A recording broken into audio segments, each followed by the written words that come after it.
Wife के पास हमने photo WhatsApp करी। उसने फ़ोटो देख लिया, उसने कहा हाँ मेरा पति है, पर इसको मैं लेकर नहीं जाऊंगी। जब ये लवारिस में जल जाएगा उसके बाद सिर्फ मुझको उसके कागज़ चाहिए, जिसके बेस पर मैं अपनी जो पेंशन वगैरह वो लगा लूँगी। जो आज 8-8 साल 10-10 साल 15-15 सालों से आज भी कॉल करते हैं, बहनें माँ बाप अपने बच्चों को ढूंढते ढूंढते बेचारे मर गए। आगे उनकी बेटियां हैं, हमारी बहनें, वो कॉल करती हैं कि बरगढ़ भाई ये साढ़ाते नहीं, बरगढ़ भाई ये मेरा तो नहीं, मेरा भाई को 7 साल हो गए, मेरे भाई को 6 साल हो गए। अपने 19-19 साल के बच्चे को माएँ नहरों पर ढूंढ रही हैं, माएँ नहरों किनारे बैठी हैं। कई ऐसे केस हुए हैं बच्चा डूबने के बाद खुद माँ भी नहर किनारे बैठी रहती है कि नहरों में मिलने वाली बॉडी इतनी डैमेज हो जाती है कि परिवार के लोग भी उससे मुंह परा कर लेते हैं, मुंह फेर लेते हैं। पुलिस के लोग कहीं कहीं सिर मिलता है, कहीं पर आधा शरीर मिलता है, कभी पर टांगे खाई हुई, जो भी चीज़ें अगर बचती हैं तो हम जैसे उनको किसी भी चीज़ से पकड़ते हैं तो बाजू के साथ वो पूरी हड्डी भी निकल के बाहर हाथ में आ जाती है। तो परिवारों के दुख के आगे, क्योंकि एक माँ, एक बाप, एक भाई, एक बहन एक आखिरी उम्मीद लाकर बैठी होती है कि आखिरी बार मेरे जो भाई है उसकी जो लाश है, उसके जो शव है उसका हम हाथों से कर पाएंगे। कम से कम सारी उम्र की जो एक भटकन है वो ख़त्म हो जाएगी, हमने अपने हाथों से सब कुछ कर लिया। आज जो शख्सियत हमारे साथ हैं उनकी कहानी ना केवल प्रेरणादायक है बल्कि एक उदाहरण है निस्वार्थ सेवा का। परगट जी, आपका स्वागत है। धन्यवाद सर, शुक्रिया। अगर परगट सिंह की बात करें तो परगट सिंह एक गोताखोर हैं जो 20,000 से ज़्यादा जो लाशें हैं नहरों में, नदियों में, तालाबों में, उनको निकाल चुके हैं। 15,000 जो लोग डूब रहे थे उनको बचा चुके हैं और 25 मगरमच्छ आप जो है पकड़ चुके हैं। परगट जी, कैसे कर लेते हो? बिल्कुल, सबसे पहले तो आपकी टीम का तहे दिल से शुक्रिया। और ये इंसानियत को प्यार करने के दौरान जब हमने इन चीज़ों को देखा, नहरों में जो इंसानी लाशें थी उनको देखा कैसे उनको कुत्ते खाते हैं, कीड़े खाते हैं, परिवार के लोग बेचारे तड़पते रह जाते हैं अपने बच्चों को आखिरी बार ढूंढने के लिए या आखिरी बार अपने तक पहुंचाने के लिए। तो ये सारी जो इंसानियत का जज्बा था वो एक सेवा थी जो परमात्मा ने एक बल दिया, एक ताकत दी। तो उसी ताकत के दौरान परमात्मा के ही दिए आशीर्वाद से हमने सेवा को निभाना शुरू किया था। और लगातार आज अगर हम बात करें तो हरियाणा, पंजाब, राजस्थान, उत्तराखंड, रुड़की, जितने भी सरकारी या प्राइवेट नहरें हैं, तालाबें हैं, जोड़ हैं, जहाँ से भी कुछ भी किसी भी तरीके का मैसेज आता है तो कोशिश रहती है कि वहाँ पर टीम पहुँचती है और इंसानियत की जो सेवा है उसको निभाने का कार्य करती रहती है। पाजी, जो हमारी फील्ड है, हम पत्रकार हैं, हम भी अपनी लाइफ में बहुत सी लाशें सब देखते हैं, लेकिन जब बात आती है किसी डूबे को निकालने की, कोई सब जो नहर से निकाला जाता है, सबसे अगर मैं कहूँ बुरा एक्सपीरियंस मैं कहूँगा उन लाशों को लेकर रहता है, क्योंकि सड़ जाती हैं, बदबू आती है, कुछ कुत्ते हैं खा लेते हैं, किसी का हाथ नहीं मिलता, किसी का जो चेहरा होता है वो खाया होता है। तो हम अगर बात करें, मैं खुद की बात करूं तो उस दिन शायद अच्छे से खाना भी नहीं खाया जाता। तो आप इतना सब करने के बाद जिंदगी नॉर्मल रहती है? हाँ जी, देखिए बिल्कुल, कोई भी चीज़ है जब उसका आस्ता आस्ता हम उस सेवा में चलना शुरू हो जाते हैं तो आस्ता आस्ता परमात्मा एक ताकत प्रदान करता रहता है। ये एक बहुत बड़ा सच है कि आज अपने घर में अपने जो पिता हैं, माता या कोई भी पारिवारिक मेंबर है, जब वो रात को गुजर जाता है, मर जाता है, तो उसको सुबह नवाना होता है ना, तो काफी लोग पीछे हट जाते हैं, कहते हैं कि किसी बड़े को बुलाओ, किसी समझदार को बुलाओ कि अब वो ही इसको उठाए, वो ही इसकी कमर को साबुन लगा के नहाए, है ना। तो ये चीजें अपने परिवार के लिए होती है, अपने बाप के लिए होती है, अपने भाई के लिए होती है, लेकिन हम उन लाशों को निकालते हैं जिनके साथ हमारा कोई भी कनेक्शन नहीं होता, सिर्फ एक इंसानियत के बिना। और ये भी सच है कि नहरों में मिलने वाली बॉडी इतनी डैमेज हो जाती है कि परिवार के लोग भी उससे मुंह परा कर लेते हैं, मुंह फेर लेते हैं। पुलिस के लोग, अगर सपोज करो नहर में अगर 2 महीने पुरानी सर कोई लाश मिली है ना, तो अगर वहां पर 90 लोग खड़े हैं तो 90 में से 85 लोग ऐसे होंगे जिनके मुंह पर कपड़ा बंधा हुआ, कोई भी उसको हाथ नहीं लगाना चाहता, क्योंकि वो बिल्कुल डैमेज होती है। जैसे बाजू को पकड़ना है, पहली बात तो बाजू में बचती नहीं है, कहीं कहीं सिर मिलता है, कहीं पर आधा शरीर मिलता है, कभी पर टांगे खाई हुई, जो भी चीजें अगर बचती हैं तो हम जैसे उनको किसी भी चीज से पकड़ते हैं तो बाजू के साथ वो पूरी हड्डी भी निकल के बाहर हाथ में आ जाती है। तो पानी की जो लाश होती है वो सबसे दर्दनाक मौत होती है, जिसको पहचानना तो बहुत दूर की बात है कि उसकी तरफ परिवार के लोग देख भी नहीं सकते। तो उन लाशों को भी हम शुरुआती दौर में थोड़ा डर भी था, थोड़ा होता था, लेकिन जैसे जैसे परिवारों के दुख के आगे, क्योंकि एक माँ, एक बाप, एक भाई, एक बहन एक आखिरी उम्मीद लाकर बैठी होती है कि आखिरी बार मेरे जो भाई है उसकी जो लाश है, उसके जो शव है उसका हम हाथों से कर पाएंगे, कम से कम सारी उम्र की जो एक भटकन है वो खत्म हो जाएगी, हमने अपने हाथों से सब कुछ कर लिया। तो ये चीजें रहती है, तो उसको लेकर फिर परमात्मा को याद करके ये निभाते रहते हैं। तो शुरुआत कैसे हुई, कैसे आपने पहला सब निकाला, क्या उम्र रही होगी आपकी इस समय? शुरुआत की बात करें तो वही, जैसे पहले ज्यादा पढ़ाई में इंटरेस्ट नहीं था, और आजकल तो बच्चे नहीं मानते, लेकिन उस वक्त सबसे बड़ी बात ही होती थी कि अगर आप पढ़ाई में ज्यादा इंटरेस्ट नहीं रखते तो आपके पिताजी आपको कहते थे चल फिर डंगर चार, नहर पर चल डंगर चार, ये तू नहीं पढ़ना चल तू डंगर चार। तो गांव के ऊपर बिल्कुल नहर है, तो पशु जो चराने के लिए हम नहर पर आते थे, तो वहां पर सबसे पहले तैराकी सीखी। तो तैराकी सीखने के बाद जो नहरों में शव आते थे, जो एक परिवार था देवीगढ़ पंजाब का, जब मैंने वो बॉडी निकाली थी आज भी याद है, तो वो परिवार नहर के साथ साथ चल रहा था और वो लाश नहर के बीचों बीच चल रही थी। तो उन्होंने मुझे आवाज लगाई, तो मुझे भी लगा कि हाँ मैं तैरना जानता हूँ, शायद इस बॉडी को मैं निकाल सकता हूँ, और मैंने डरते डरते नहर के अंदर जंप किया और शव को बाहर निकाला। फिर उस शव के बाद आज बार चलते चलते तो एक परमात्मा का आशीर्वाद हो गया, एक सेवा भाव ऐसा हो गया, तो उसके बाद आज पूरे हरियाणा, पंजाब, रुड़की हर जगह की बात करें तो अब तक हम 20,000 से ज्यादा वारिस लाशों को आखिरी बार पुलिस तक, आग तक और उनके परिवारों तक पहुंचा चुके हैं। और 6,000 से ज्यादा लोग जो गर्मियों में मस्ती करने के लिए आते हैं या छोटी बड़ी बातों को लेकर आत्महत्या करने के लिए आते हैं, उन लोगों को निकाल चुके हैं। 800 से ज्यादा नील गाय निकाल चुके हैं, और 25 मगरमच्छ अभी तक मैं पकड़ चुका हूं, जिसमें मलोट के अंदर एक घड़ियाल को भी हम पंजाब में रेस्क्यू करके आए थे। रोहतक पर्यटक झील के अंदर हमने 2 मगरमच्छों को रेस्क्यू किया था, तो जिसके अंदर अगर बात करें तो 3 क्विंटल 10 किलो का सबसे बड़ा इंडिया का मगरमच्छ भी हमारी टीम के नाम है, जिसके लिए क्रोकोडाइल ऑफ इंडिया का अवार्ड जलंधर के अंदर हमको मिला हुआ है। तो ये सारी सेवाएं रही, फिर भगवान ने एक ली बना दी, एक पहचान बना दी, तो आज इस मुकाम पर है कि आप जैसे भाइयों ने भी आज हमें यहाँ पर याद किया और अपनी आवाज को, अपनी सेवा को लाखों बहन भाइयों तक रखने का मौका दिया। तो आज जब बात आती है मगरमच्छ की, पानी का राजा कहा जाता है मगरमच्छ को, तो काफी डर लगता है नाम से जी। तो कैसे जिंदा पकड़ लेते हैं? हाँ जी बिल्कुल, देखिए सबसे बड़ा सवाल तो हर इंटरव्यू में हमारे यह रहता है कि हमारे कुरुक्षेत्र में मगरमच्छ आए कहाँ से और ये जाते कहाँ हैं। तो मैं बता दूं कि बौरसैदा हरियाणा के अंदर एक प्रजनन केंद्र है, पेवा के अंदर, तो उसी में जब कुछ साल पहले बाढ़ आई थी तो वहां से ही ये मगरमच्छ निकलकर हमारी नहरों में, ड्रेनों में, आसपास के गांव में अक्सर देखे जाते हैं और मिलते रहते हैं।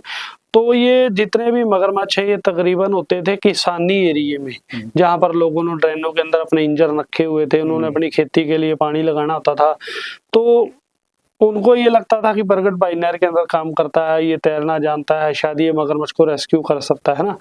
तो हमने अपने गुरुजी सुरेंद्र के साथ एक जाल तैयार किए, जाल तैराने के बाद मगरमच्छ पकड़ने शुरू कर दिए। फिर वही बात है, कोई भी चीज है जब उसका आस्ते आस्ते अब उस लाइन में चले जाओ तो उसका एक्सपीरियंस बढ़ता चला जाता है। डर नहीं लगा कभी मगरमच्छ? हाँ, डर तो देखिए 2-3 बार मेरे वीडियो सोशल मीडिया पे वायरल भी होते रहते हैं, उन्होंने हमला भी किया, लेकिन जब 2, 4, 10 किसान आ जाते हैं कि हमने हमारा खेत सूख रहा है, या भेड़ चुगाने वाले भाई हैं, नहरों पर लकड़ियां चुगने वाले भाई हैं, जब कोई फरियाद लेकर आता है तो उसके लिए फिर अपनी जिंदगी को हम रिस्क में डालकर वो सेवा को निभाने की कोशिश करते रहते हैं। मगरमच्छ ने आपके ऊपर हमला किया तो नुकसान पहुंचा, और उसके बाद भी आप लगे रहे इसमें। हाँ बिल्कुल, वो बच्चा था 4 फुट के आसपास का और उसने हमला किया था। उसके बाद हमने काफी मगरमच्छ पकड़े हैं और आगे भी कहीं से भी मैसेज आता रहेगा तो हम ये सेवा निभाते रहेंगे। तो तैराकी कहाँ से सीखी आपने? कोई ट्रेनिंग ली थी या खुद से? नहीं, तैराकी अपना सीधा जो पंजाबी में मझ दी पूछ फाड़ के आर और मझ दी पूछ फाड़ के पार। भी पशु चराते थे तो डंगर अस्कर ड्रेन में, नदी में उसमें गिर जाते तो उनकी पूछ पकड़ कर आर और पार। कोई ट्रेनिंग नहीं है, बस यही अपनी एक छोटी सी तैराकी की ट्रेनिंग थी और उसी के सहारे अभी तक अपने टीम के साथ हम चल रहे हैं। आप निःशुल्क ये सेवा करते हैं निस्वार्थ भाव से। जी। तो परिवार का गुजारा कैसे चल पाता है? सोर्स ऑफ इनकम क्या है? सबसे पहले तो यही है कि सर मैंने 10 से 12 जो पशु हैं वो रखे हुए हैं, उनके जो दूध वगैरह बेचकर अपना गुजारा करते हैं। कुछ खेती बाड़ी भी है।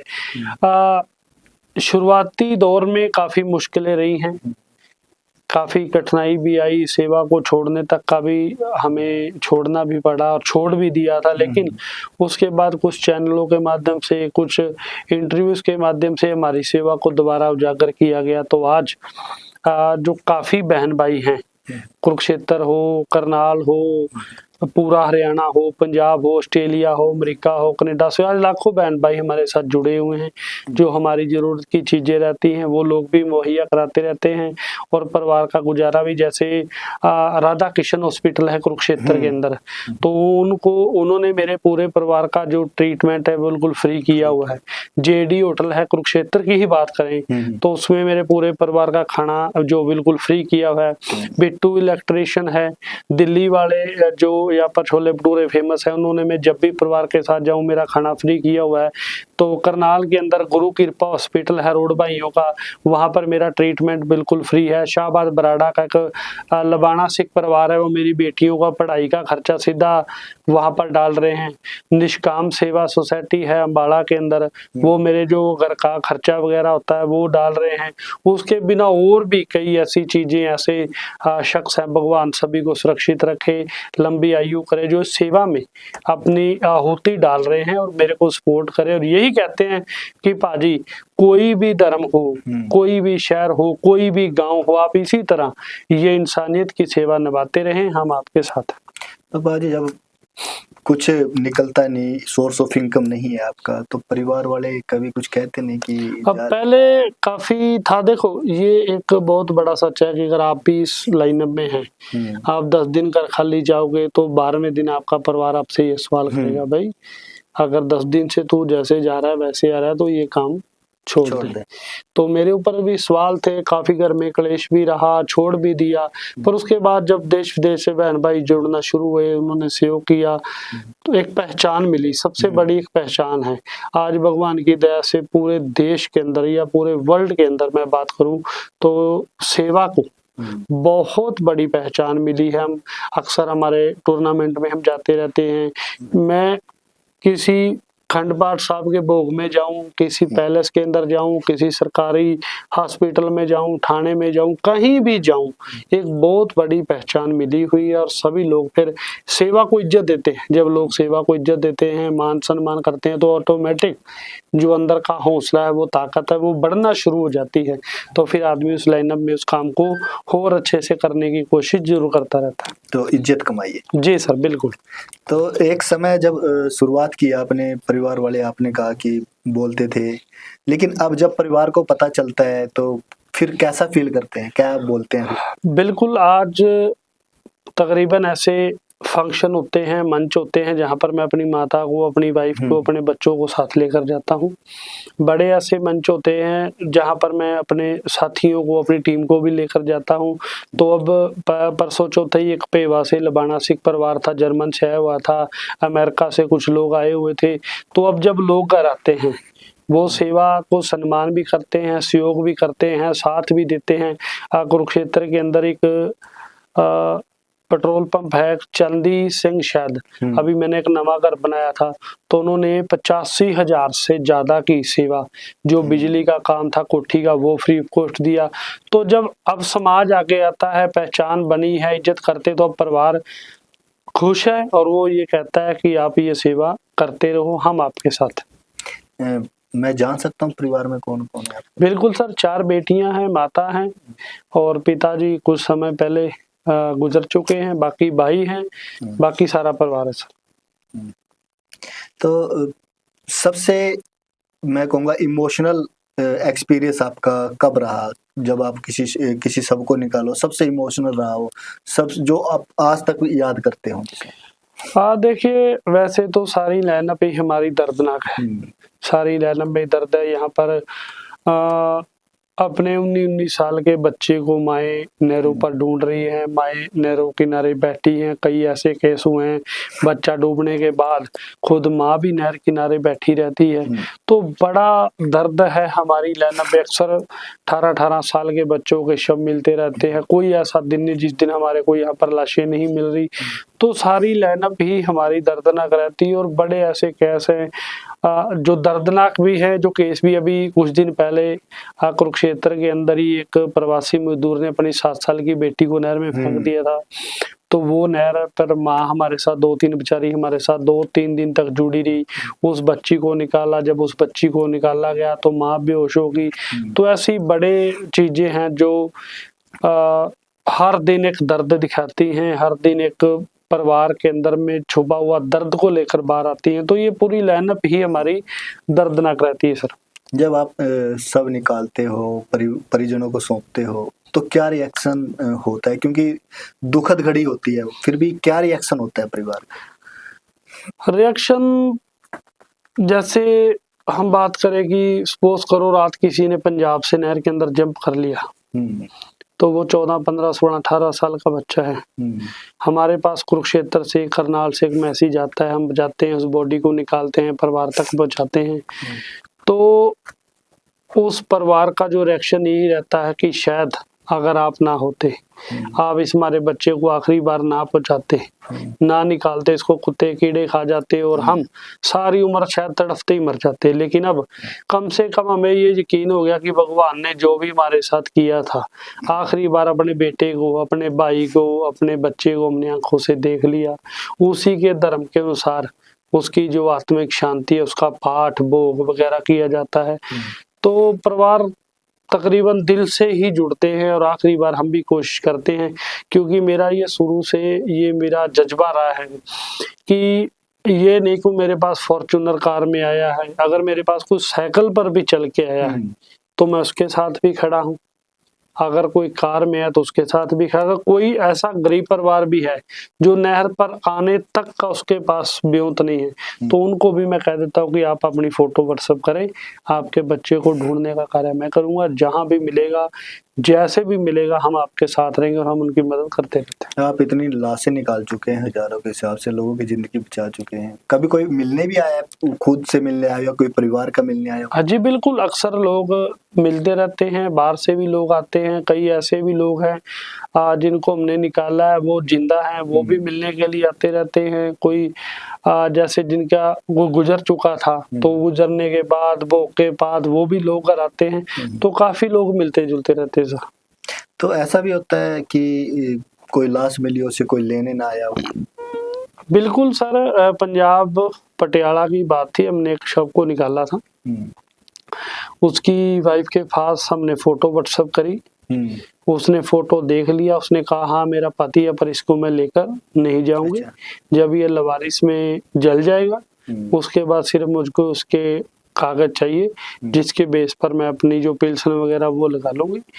तो ऐसे लोग भी आते हैं जो पहचान कर लेकर नहीं जाते, और ऐसे लोग भी हैं जो आज 8-8 साल, 10-10 साल, 15-15 सालों से आज भी कॉल करते हैं। बहनें को, माँ बाप अपने बच्चों को ढूंढते ढूंढते बेचारे मर गए, आगे उनकी बेटियां हैं, हमारी बहनें, वो कॉल करती हैं कि वीर, कि देखो आज हर दर्द के अंदर लोग अपना दर्द ढूंढते हैं। किसी की खुशी में खुशी नजर आए ना आए, लेकिन किसी के दर्द में दर्द जरूर नजर आता है। तो जब भी कोई लवारिस शव मिलता है, हम उसको सोशल मीडिया पर डालते हैं, तो बहनों के, माओं के, पिता के फोन आते हैं कि बरगड़ भाई ये साडा ते नहीं, बरगड़ भाई ये मेरा तो नहीं, मेरा भाई को 7 साल हो गए, मेरे भाई को 6 साल हो गए।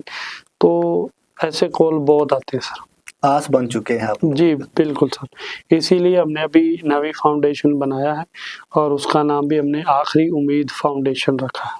तो बीच में आपने सेवा बंद कर दी थी, क्या कारण रहे? कारण यही रहा कि परिवार था, 4 बेटियां थी, तो इनकम का कोई सिस्टम नहीं था, तो परिवार ने देखो आज माँ बाप अपने बच्चों के लिए सब कुछ कुर्बान कर रहे हैं, उनको कोठियां कारां बंगले तक दे रहे, लेकिन बच्चे फिर भी उठ के कह देते हैं कि आपने मेरे लिए क्या किया। तो मैंने तो किया ही कुछ नहीं। ठीक है 480 अवार्ड हैं, पूरा घर अवार्ड से भरा हुआ है, बच्चे कहेंगे ठीक है डैडी बहुत अच्छा है, बहुत कमाया, लेकिन साडे लिए की कीता। ठीक है अवार्ड है, पहचान है, गुड, पर साडे लिए की कीता। तो इसलिए फिर हमने उस सेवा को, हिम्मत नहीं आ रही थी, हिम्मत आज भी नहीं आ रहे, जज्बा आज भी उतना, लेकिन परिवार की मजबूरियों के आगे झुकना पड़ता है। अवार्ड के अलावा प्रशासन की तरफ से कभी कोई सहायता मिली है? प्रशासन से सर आज से तकरीबन 10 साल पहले गीता जयंती कुरुक्षेत्र के अंदर नौकरी दी गई थी, तो मुझे भी लगा कि हाँ यार नौकरी मिल गई तो परिवार चल जाएगा, लेकिन 3 महीने की सिर्फ वो गीता जयंती की नौकरी थी। उसके बाद प्रशासन ने कहा जी बस आपका तो 3 महीने का था। तो उसके बाद अगर ये एक दर्दनाक सच है कि जो नहर के अंदर हम सिलेंडर यूज करते हैं, वो सिलेंडर से हम एक करोड़पति के बच्चे को भी निकालते हैं और गरीब के बच्चे को भी निकालते हैं। वो सिलेंडर किटें भी आज देश के अंदर से विदेश के अंदर से एक सम्मान, एक जज्बे के रूप में लोगों द्वारा दान की गई हैं, जिसके जरिए हम लोगों के शवों को निकाल रहे हैं, वो भी प्रशासन आज तक मुहैया नहीं करा सकता। आज भी बहुत ऐसी चीजें हैं जिनकी बहुत आवश्यकता है, लेकिन वो भी हमारे पास नहीं। तो कभी प्रशासन का, पुलिस का फोन आया हो कि कोई सब है से निकालना है? कभी मन नहीं करता कि मना कर दें, क्योंकि हेल्प कोई मिलती नहीं प्रशासन की तरफ से? सर एक 80 साल की माता है, तो उसका बच्चा बेचारी का दुनिया से चला गया, तो उस माँ आखिरी बार वो रो रही है, तड़प रही है नहर पर कि अपना प्रगट सिंह मेरा ऐसे एक बेटा। उस माँ को मैं क्या कहूँगा कि मेरी सरकार ने कोई मदद नहीं की, मैं आपके बेटे को नहीं निकालूंगा, आपके बच्चे को नहीं निकालूंगा। सरकार से मेरी नाराजगी हो सकती है, लेकिन परिवारों से नहीं। इसीलिए आज भी 90% कॉल परिवारों के ही आते हैं और हम परिवार से ही जुड़ते हैं।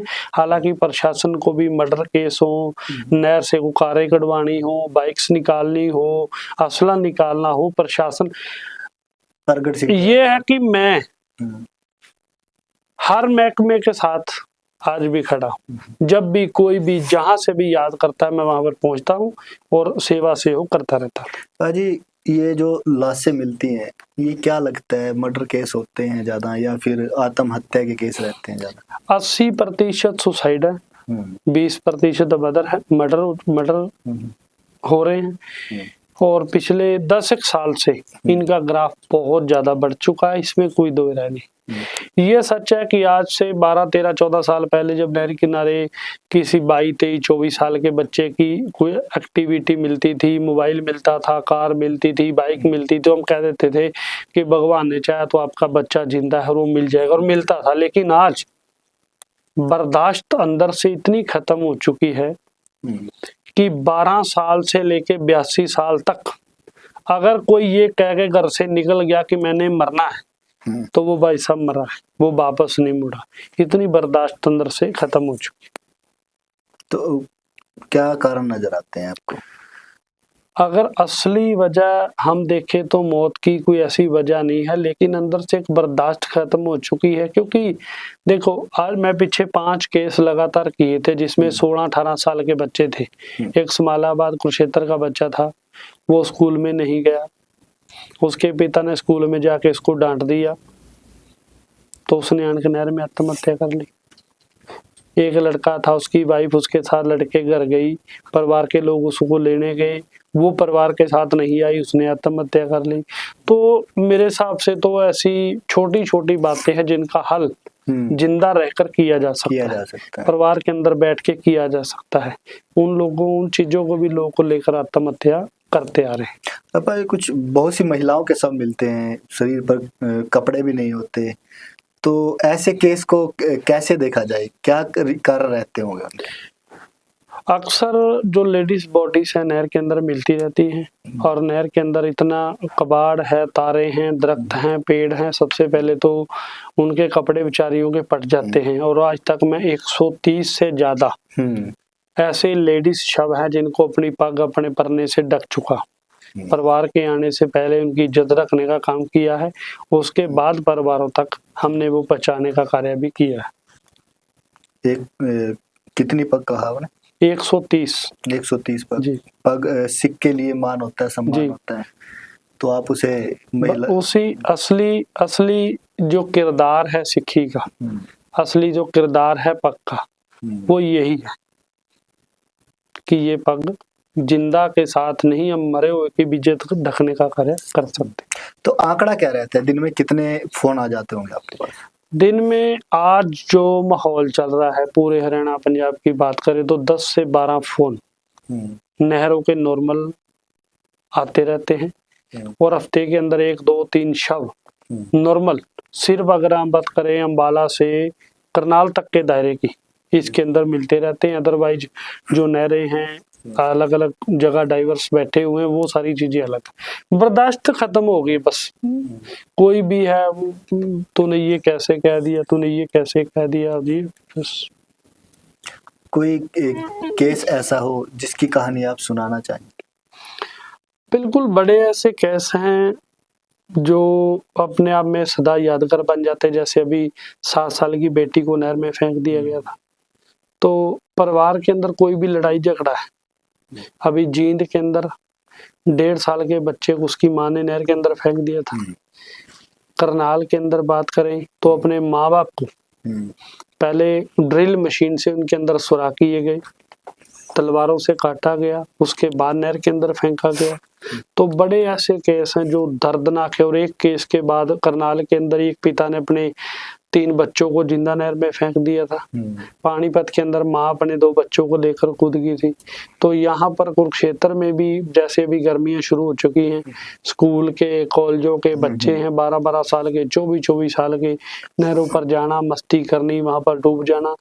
तो हर केस के अंदर दर्द है। और आज आपके माध्यम से मैं यही अपील जरूर करूंगा कि आने वाली गर्मियों में प्रशासन भी अलर्ट रहे, परिवार भी। जिन गांवों के पास, जिन शहरों के पास खासकर नहरें निकलती हैं, वो माएँ, वो स्कूल प्रबंधक हो, कोई भी हो, वो बच्चों का, परिवारों का ध्यान जरूर रखें। धन्यवाद Prakat Singh ji. Thank you sir. और आपकी कहानी जितना हमने आपसे सुनी तो हमें लगा कि सिक्खी की परिभाषा जो होती है उसका एक बहुत बड़ा उदाहरण जो है आप हैं।